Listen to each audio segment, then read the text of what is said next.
El siguiente proceso que vamos a tratar a continuación es el proceso de planificación de la gestión de los riesgos. El proceso de planificación de la gestión de riesgos entra dentro del grupo de procesos de planificación de PMBOK. El objetivo es saber o establecer cómo tratar los riesgos que van a aparecer en el proyecto. ¿Qué es un riesgo? Quizás sería lo primero que deberíamos tratar. Un riesgo es un evento incierto. No tiene por qué ser necesariamente un problema o algo beneficioso, es algo incierto, algo que no sabemos si va a ocurrir o no.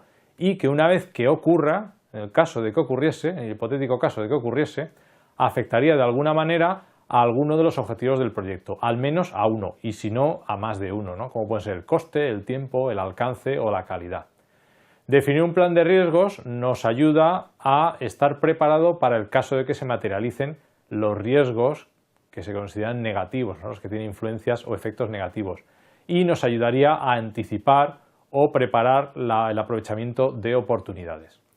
Un riesgo, como decía antes, es un evento futuro posible que produciría un resultado deseado o no. El riesgo está asociado a incertidumbre. Algo negativo que sabemos que va a ocurrir no es un riesgo, es algo negativo que sabemos que va a ocurrir. El riesgo es incertidumbre. El efecto, por otra parte, es aquello que nos deja el riesgo. No es la causa de que aparezca el riesgo, sino el efecto que produce el riesgo una vez materializado. Un problema que aún no ha ocurrido o una oportunidad que aún no se ha materializado, eso son riesgos. ¿Por qué? Porque tienen incertidumbre. La gestión de riesgos no es preocuparse por el proyecto, es saber anticipar. La gestión de riesgos es lo contrario de la gestión de crisis.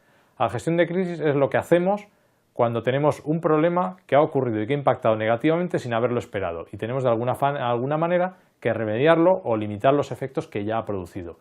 La gestión de riesgo es una gestión proactiva, consiste en identificarlos y preparar planes para afrontarlos en el caso de que se produzcan, pero incluso también incluye preparar planes para reducirlos o hacer que no se presenten antes de empezar incluso la ejecución del proyecto. El proceso, como en muchos de estos casos, pues tiene sus entradas, sus herramientas y técnicas y sus salidas.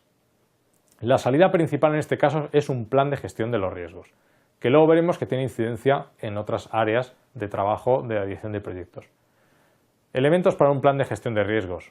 Bueno, una metodología, saber cómo queremos evaluar los riesgos, cómo los vamos a tratar, establecer roles y responsabilidades, quién se va a encargar de los riesgos, quién los va a seguir, quién va a participar en la evaluación, quién va a participar en la identificación. Un presupuesto para la gestión de riesgos, lo que se denomina una reserva de contingencias. Una periodicidad de activación del proceso de gestión de riesgos, un calendario, cuándo vamos a revisar los riesgos, cuándo vamos a ver cómo ha evolucionado la situación, si se van a materializar o no se van a materializar, si han incrementado sus probabilidades de aparición o no. Una estructura de desglose de riesgos, una RBS, una categoría de riesgos. La definición de probabilidad de impacto y la construcción de matrices de probabilidad de impacto, esto debe estar especificado también en el plan de gestión de riesgos. Debe explicarse cómo vamos a construir estas matrices y qué valores vamos a considerar en cada gradación de los ejes de la matriz. Y así sucesivamente con todos los conceptos que podéis ver en la transparencia.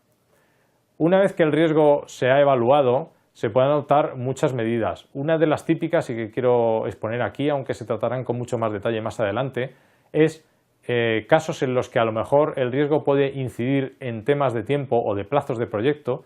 Lo que hacemos es dotar de unas reservas de contingencia en el cronograma para intentar tener colchones de tiempo para el caso de que se produzcan retrasos en las tareas, poder absorberlos.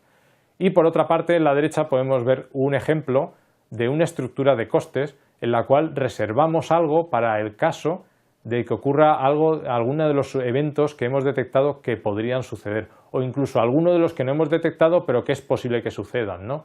Los desconocidos imponderables.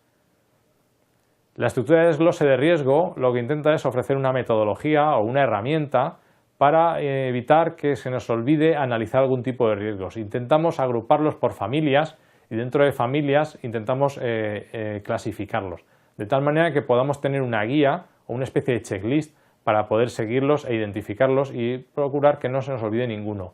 Incluso esta guía puede servir como estandarización en vuestra organización y aprender de proyectos en los cuales se han manifestado riesgos nuevos e incluirlos en las nuevas guías para reutilización en posteriores proyectos.